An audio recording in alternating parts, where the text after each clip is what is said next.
Friends, स्वागत करता हूं आप सभी का एक बार फिर से हमारे यूट्यूब चैनल टेक्निकल पॉइंट में। आज आप सबके सामने प्रस्तुत हूं एक बार फिर से थर्मल इंजीनियरिंग वन का एक महत्वपूर्ण टॉपिक लेके, जिसका नाम है विंड एनर्जी। आज अपन समझेंगे कि विंड एनर्जी क्या होती है, किस तरह ये वर्क करती है और इसके क्या एडवांटेज होते हैं और क्या इसके डिसएडवांटेज होते हैं। तो चलिए शुरू करते हैं आज की धमाकेदार वीडियो बिना किसी देरी के। लेकिन वीडियो स्टार्ट करने से पहले एक मोटिवेशनल शायरी हो जाए। शायरी क्या है?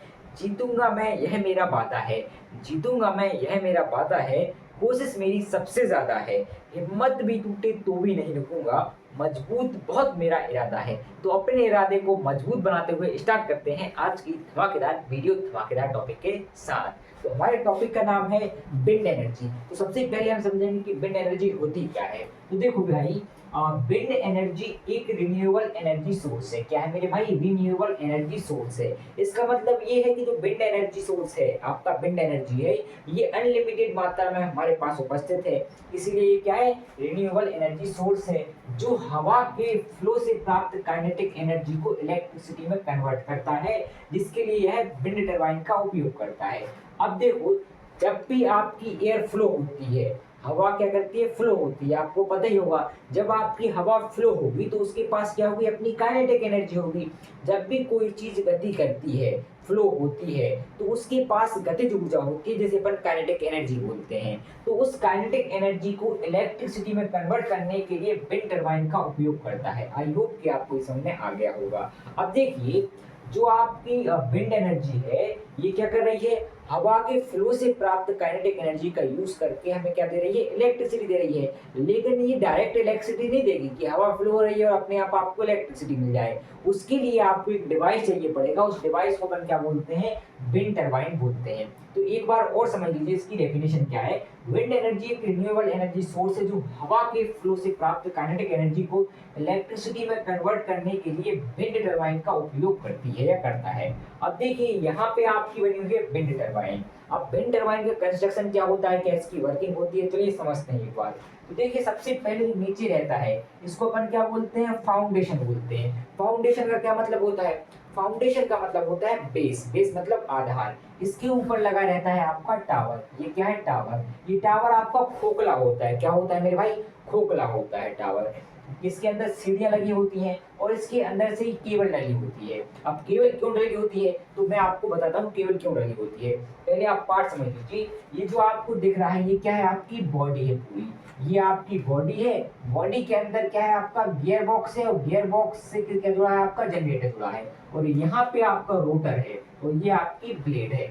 अब होता क्या है समझिए, कि जब भी आपकी हवा फ्लो होती है, एयर फ्लो होती है, एयर के फ्लो के कारण क्या होगा भाई? जब एयर इससे आएगी और टकराएगी, एयर टकराएगी जब इससे, तो ये जो ब्लेड है, ये ब्लेड क्या करेंगी? घूमने लगेंगी। ब्लेडों के घूमने से जो रोटर है, ये भी क्या करेगा? घूमने लगेगा। जब ये घूमेगा तो ये आपको जो शाफ्ट दिख रही है, ये वाली, ये क्या है? शाफ्ट है। तो ये शाफ्ट भी क्या करेगी? रोटेट होगी। जब ये शाफ्ट रोटेट होगी तो भाई ये शाफ्ट किससे जुड़ी है? यहाँ पे गियर बॉक्स से जुड़ी है। अब गियर बॉक्स का काम क्या रहता है? गियर बॉक्स का काम रहता है आरपीएम को बढ़ाना, स्पीड को बढ़ाना। अब ये स्पीड को कैसे बढ़ाता है? मान लीजिए आपकी ये जो टरबाइन की ब्लेड है, ये वाली ब्लेड है, ये एक राउंड घूम रही है, तो ये भी जो शाफ्ट, ये भी क्या करेगी? एक राउंड घूमेगी।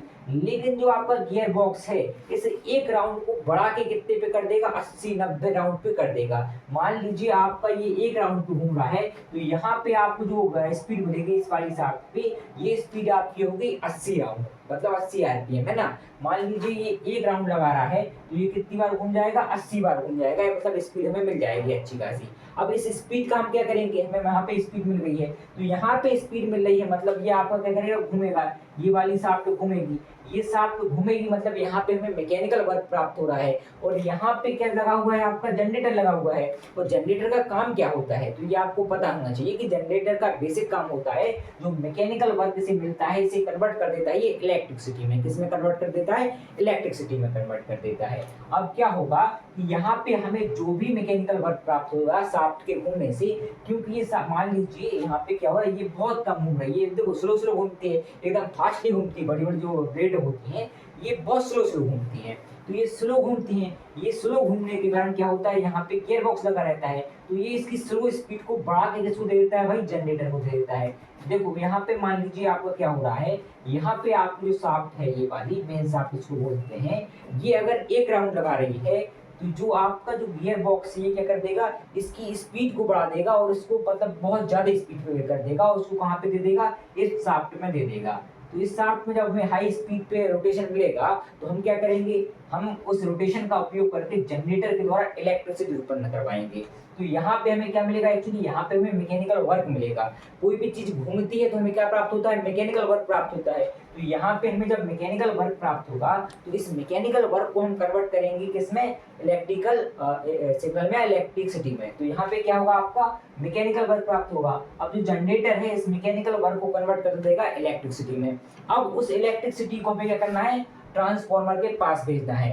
ट्रांसफार्मर के पास भेजेंगे तभी तो डिस्ट्रीब्यूशन होगा। तो यहाँ से क्या होगा, आपकी केबल लगी रहेगी ऐसी ऐसी खोखला के अंदर, इसके अंदर आएगी और यहाँ से ट्रांसफार्मर चली जाएगी। तो जो आपकी केबल यहाँ पे डली रहती है टॉवर के अंदर, ये किससे जुड़ी रहती है, ये जुड़ी रहती है जनरेटर से और ट्रांसफार्मर से। अब क्या होगा कि हमें मिलेगी इलेक्ट्रिसिटी, क्योंकि जो जनरेटर है ये मैकेनिकल वर्क को कन्वर्ट कर रहा है किसमें, ये कन्वर्ट कर रहा है इलेक्ट्रिसिटी में। तो जो हमें इलेक्ट्रिसिटी मिल रही है उसको हम केबल के थ्रू कहाँ पे भेज रहे हैं, ट्रांसफार्मर के पास भेज रहे हैं और ट्रांसफार्मर क्या कर रहा है, उस इलेक्ट्रिसिटी का डिस्ट्रीब्यूशन कर रहा है। आई होप कि आपको इसकी वर्किंग समझ में आ गई होगी। चलिए एक बार और समझ लीजिए कि जब ये घूमेगा आपका रोटर या ब्लेड में आपकी घूमेगी तो आपको क्या मिलेगा, रोटेशन मिलेगा। ये रोटेशन मान लीजिए यहाँ पे आपको एक रोटेशन प्राप्त हो रहा है, तो गियर बॉक्स क्या करेगा, इसके आरपीएम को, इसकी स्पीड को बढ़ा देगा, जिससे कि मान लीजिए एक राउंड घूम रहा है तो ये वाली जो शाफ्ट है ये कितने राउंड हुई, 80 या 90 राउंड घूम जाएगी। ठीक है ना। जब ये 80 या 90 राउंड घूमेगी तो हमें यहाँ पे क्या प्राप्त हो रहा है, मैकेनिकल वर्क प्राप्त हो रहा है। इस मैकेनिकल वर्क को इलेक्ट्रिसिटी में कन्वर्ट करने का जो कार्य करता है वो जनरेटर करता है, और जनरेटर के यहाँ से क्या जुड़ा रहता है भाई, केबल जुड़ी रहती है। तो जो इलेक्ट्रिसिटी में प्राप्त होती है उसको हम कहाँ पे भेज देते हैं, इस एक केबल के थ्रू, इसके अंदर एक केबल ले रहती है, तो इस केबल के थ्रू हम कहाँ भेज देते हैं, ट्रांसफार्मर के पास भेज देते हैं, और फिर ट्रांसफार्मर क्या करता है, उस इलेक्ट्रिसिटी का डिस्ट्रीब्यूशन कर देता है। तो आई होप कि आपको इस बात समझ में आ गई होगी। चलिए अब समझते हैं विंड एनर्जी के एडवांटेज और डिसएडवांटेज क्या होते हैं। चले एक काम कर, 200 रुपए दे और 50 रुपए काट ओवर एक्टिंग के वजह। चलिए दोस्तों बढ़ते हैं आगे और देखते हैं कि विंड एनर्जी के क्या एडवांटेज होते हैं और क्या इसके डिसएडवांटेज होते हैं। तो सबसे पहला जो एडवांटेज है वो क्या होता है, जो विंड एनर्जी है एक रिन्यूएबल एनर्जी सोर्स है। सबसे पहला जो एडवांटेज होते हैं ये कि ये क्या है, आपका रिन्यूएबल एनर्जी सोर्स है। उसके बाद सेकंड जो एडवांटेज वो क्या है, इसमें किसी भी तरह के फ्यूल का उपयोग नहीं होता है। जो आपकी विंड टरबाइन होती है, क्या इसमें आप किसी तरह के फ्यूल का यूज करते हैं, तो आप कहेंगे नहीं भैया इसमें हम किसी भी तरह के फ्यूल का यूज नहीं करते हैं। तो ये इसके एडवांटेज होते हैं। फिर इसके डिसएडवांटेज क्या होते हैं, तो पहला जो डिसएडवांटेज है वो क्या है कि विंड टरबाइन से नॉइज बहुत ज्यादा होता है। जब विंड टरबाइन आपकी घूमती है, जो ब्लेड आपकी घूमती है, उसके कारण जो नॉइज उत्पन्न होता है वो बहुत ज्यादा होता है, मतलब नॉइज पॉल्यूशन होता है ना।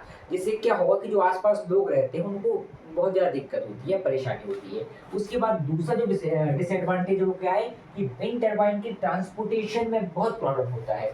अब जो आपकी विंड टरबाइन होती है इसकी ब्लेड होती है 60-60 फीट की, 60-60 फीट मतलब 3 मंजिला आपकी इमारत के बराबर है। तो इसके ट्रांसपोर्टेशन में बहुत ज़्यादा दिक्कत होती है, क्योंकि हमें इनको कहाँ पे लगाना पड़ता है, पहाड़ वाले क्षेत्र में लगाना पड़ता है। और पहाड़ी क्षेत्र में जो रोड है वो भी गड़बड़ रहती है ना। तो भाई 60 फीट की जो ब्लेड है इसको आप क्या किसी भी ट्रक पे रख के ले जाते हैं, और जो रोड है वो भी आपकी ठीक नहीं रहती है ना, बड़ी उबड़ खाबड़ सी रोड रहती है। तो उसके ट्रांसपोर्टेशन में आपको बहुत ज़्यादा प्रॉब्लम आती है। तो आई होप कि आपको समझ में आ गया हो कि भाई इसके डिसएडवांटेज क्या होते हैं। और भी होते हैं इसके डिसएडवांटेज, फॉर एग्जांपल कि इसका जो इंस्टॉलेशन होता है बहुत ज़्यादा होता है। जो आपकी विंड टरबाइन है उसको गरीब आदमी नहीं लगवा पाएगा, उसको करोड़पति आदमी, रिच आदमी लगवाते हैं ना। बहुत ज़्यादा इसकी कॉस्टली होती है, इंस्टॉलेशन बहुत ज़्यादा महंगा पड़ता है। तो तीसरा क्या होगा इसका डिसएडवांटेज, तीसरा डिसएडवांटेज ये हो गया कि इसका जो इंस्टॉलेशन है बहुत ज़्यादा कॉस्टली होता है, बहुत ज़्यादा महंगा होता है। और उसके बाद अगर चौथा डिसएडवांटेज देखें तो क्या हुआ कि जब आपकी ब्लेड रोटेट होती है विंड टरबाइन की, तो उससे पक्षी टकरा जाते हैं, बहुत सारी चिड़िया टकरा जाती है ना, चमगादड़ टकरा जाती है, और टकराने के बाद क्या होता है, पल्लों से टकरा जाती हैं। बस भाई ये 4 इसके क्या होते हैं, डिसएडवांटेज होते हैं। आई होप कि आपको इस समझ में आ गया होगा कि विंड टरबाइन क्या होती है, विंड एनर्जी क्या होती है और इसके क्या एडवांटेज और क्या डिसएडवांटेज होते हैं। तो आज के लिए इतना ही, मिलते हैं अगली वीडियो में। तब तक के लिए थैंक्स फॉर वॉचिंग। अगर आप हमारे चैनल पर नए हैं तो प्लीज़ चैनल को सब्सक्राइब कर दीजिएगा।